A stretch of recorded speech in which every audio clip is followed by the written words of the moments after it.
We just got the latest foreclosure statistics, and on the surface, they're frankly ugly. But what I want you to understand is they are going to get much, much worse, and then they will get better. What do I mean? Well, folks, never forget that in this particular housing cycle, we did something we had not done before. For the last, let's call it 2, maybe even as long as 3 years, we have not been executing foreclosure process. It was extend and pretend, it was modified till you die, and banks were just not foreclosing. Whether we like it or not, there are situations where foreclosures are the right answer. Again, death, divorce, job transfer, whatever. It happens. Foreclosure, unfortunately, it happens. And for 2.5 to 3 years, we simply largely did not do them. So what will happen? Foreclosures will absolutely spike. Frankly, they are up, according to the latest numbers from Black Knight, 60% year on year. But more concerning, well, not really, but the doomers will tell you what's more concerning, 43.5% month on month. Let me be very, very clear with you. It will get worse. It is just like a garden hose. When you crimp the garden hose and you hold it with all your might and all that pressure builds up, and then you let it go, you get what you get. So we are going to have a flood of foreclosures, short sales. It is simply how the system must be cleaned out.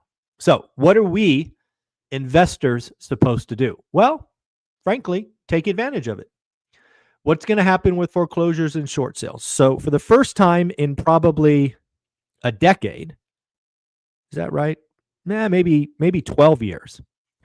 If I was being super aggressive, I would start marketing to NODs, notice of defaults.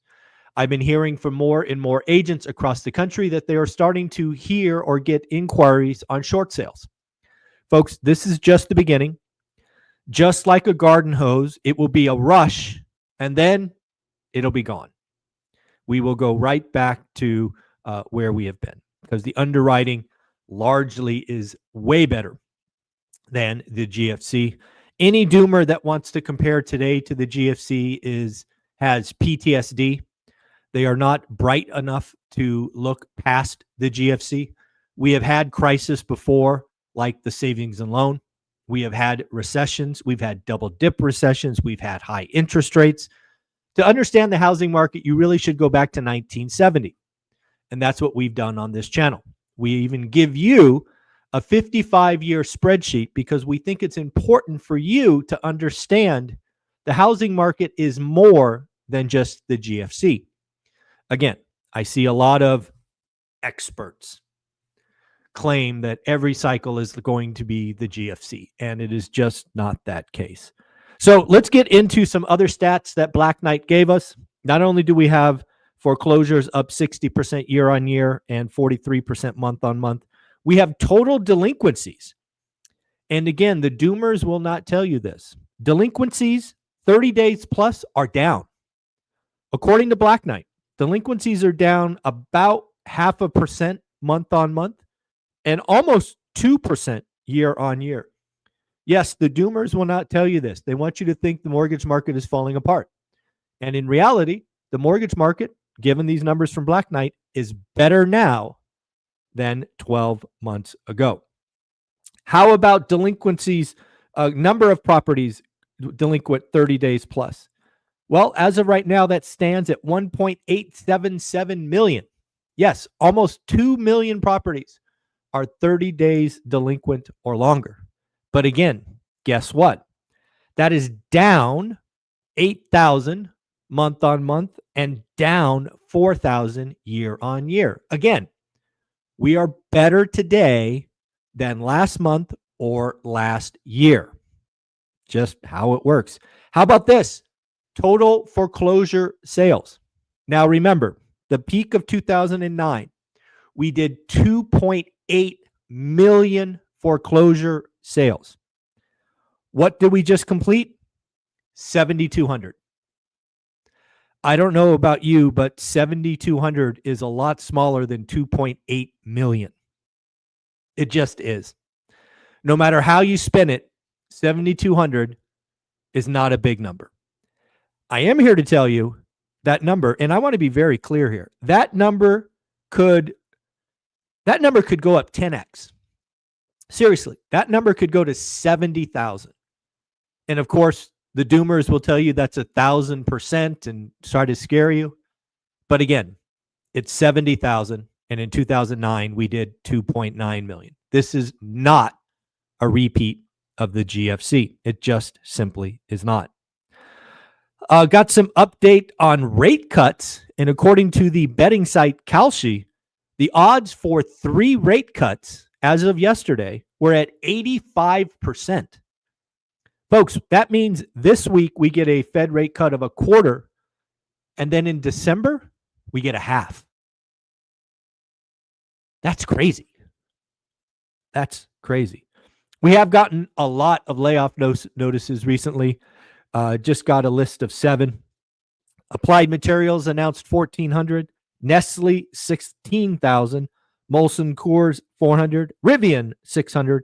Target, 1,800. Meta, 600. And Starbucks, 1,000. Again, is this AI coming to bear? Are these just companies getting more efficient? Love to hear your thoughts. Leave your comments below. We have had 3 wonderful folks join the wealth building club called School. Again, folks, right there on the screen, school.com/ORaaT, right on the screen, takes you to the #1 wealth building community on the planet. We've got 460 some odd folks building wealth together, sharing information, asking questions, networking. We have people making connections and just all kinds of good stuff. Let's welcome Riley, Matt, Will to the School community. And of course, let's congratulate Casey. Casey just got his next deal. And again, Casey, congratulations. Your card will go out in the mail. Folks, we are building wealth here. I want you to join the community. It is a wealth community at 67 pennies a day. We will see you inside there. Introduce yourself, ask questions. 9 different accountability groups. It is the place to be to network and build wealth. So I looked at CPI. CPI on Friday came in at 3%. It came in at 3% headline and core.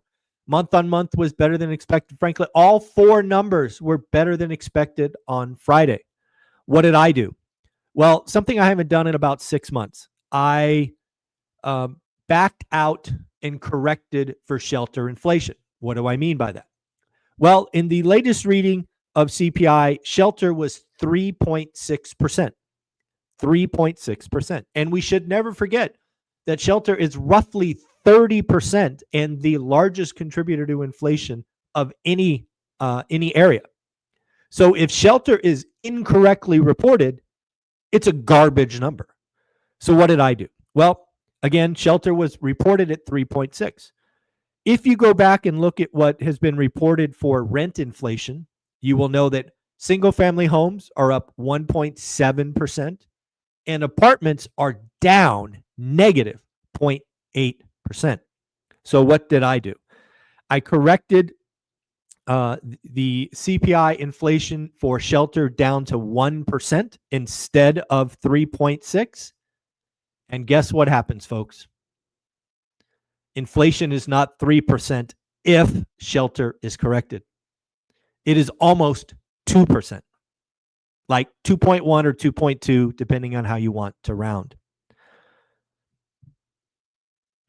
Shelter is grossly overreported. And given that it has a large impact on CPI, it shouldn't be shocking that CPI is frankly overreported. Average mortgage rate on Friday came in at 6.19. Did you know that a year ago it was 6.91? So again, we are down roughly 70 basis points. Something else to think about, according to Logan Montashami from Housing Wire, if we were to correct for the additional spread, right? We always remember the 10-year to the 30-year, historically speaking, is 1.8 or 180 basis points. Today, that sits at about 210 to 220, depending on the day. If we were to see that collapse and go back to normal, mortgage rates would not only be under 6, they would almost be 5 3/4. Remember, folks, ahead of us, I believe not only do we have a rate and term refi, which has already started, we have a cash out refi ahead of us. And if we get rates to 5.5, the move up buyer starts to move with vigor. So again, lots of stuff is ahead of us, likely in 2026. What else? Let's talk about next week. We do have a lot of data. We've got some economic data. We got some earnings. Let's do economic data and we'll finish on earnings because there are a lot of them. Monday, we were supposed to get durable goods. I believe that will be delayed for the government shutdown. Tuesday, we will get Case-Shiller. Will it show a negative number or once again a positive number? We will also get consumer confidence. Wednesday, we will get pending home sales and the Fed decision, likely a 1/4 point. But again, don't forget, it's all about the Powell press conference. Last time we got the quarter rate cut, 10-year went down, and then Jerome Powell got in front of the microphone and the 10-year went up. So don't forget that head fake. Thursday, we are supposed to get GDP, but I believe that will be delayed for the government shutdown and Fed speak. Friday, we will get PCE and more Fed speak now that the quiet period is over. I will highlight that Saturday is November 1st. And I don't know if you're paying attention, but right now it appears that SNAP benefits will not be sent out given the government shutdown. This is tragic. This is horrible. We are asking the folks that suffer the most or have the least margin of error to really take it on the chin. In my opinion, that is not okay. Issue a clean CR, get the government open, and feed the people that are vulnerable. This is not okay for all of our politicians to let this happen, in my opinion. You can feel free to disagree if you would like. But November 1st is a big day. It is my hope that that looming tragedy is enough to get both sides together and they can pass a clean CR. Then we go to earnings. We got a lot of earnings, lots of interesting stories. Again, as of last week, 85% of S&P 500 are beating expectations, a record for this time of the quarter. Monday, we got a bunch of community banks in the morning. We also get Avis Budget Rent-A-Car in the afternoon, I believe. So again, it'll be interesting seeing what's going on with travel. Tuesday, we got lots. We got SoFi, UHG, PayPal, UPS, Royal Caribbean, DR Horton, Booking Holdings, and Cheesecake Factory. We've got shipping. We've got vacations. We've got housing. We got finance. Lots of great stuff on Tuesday. Wednesday, we got ADP, Etsy, Fiserv, Caterpillar, Meta, Microsoft, Alphabet, Chipotle, Carvana, and Starbucks. Again, we're going to get the Mag 7 with Meta, Microsoft, and Alphabet. We're going to get some food with Chipotle, ADP, Etsy. Lots of important stuff on Wednesday. Thursday with Comcast, Roblox, Coinbase, Amazon, Apple, and Reddit. And then finishing out the week with oil and gas, Exxon, Mobil, and Chevron. So big week for earnings, big hitters next week. See what's going on. See if we're still spending. Again, folks, it is amazing. Hope you join us tomorrow, 7:30 a.m. for the daily financial news. Don't forget to join the Wealth Club, folks. It's almost November. This is kind of the winter arc, as I've heard it referred to. You've got 2 months left in 2025. Lots of you watch my content every day, which I greatly appreciate. But I want you in the wealth community. I want you in the Wealth Club. You got to join school. You got to introduce yourself. You got to ask questions. You got to network. Hold yourself accountable. Lots of you were just like me when I started. Your friends are not on this journey.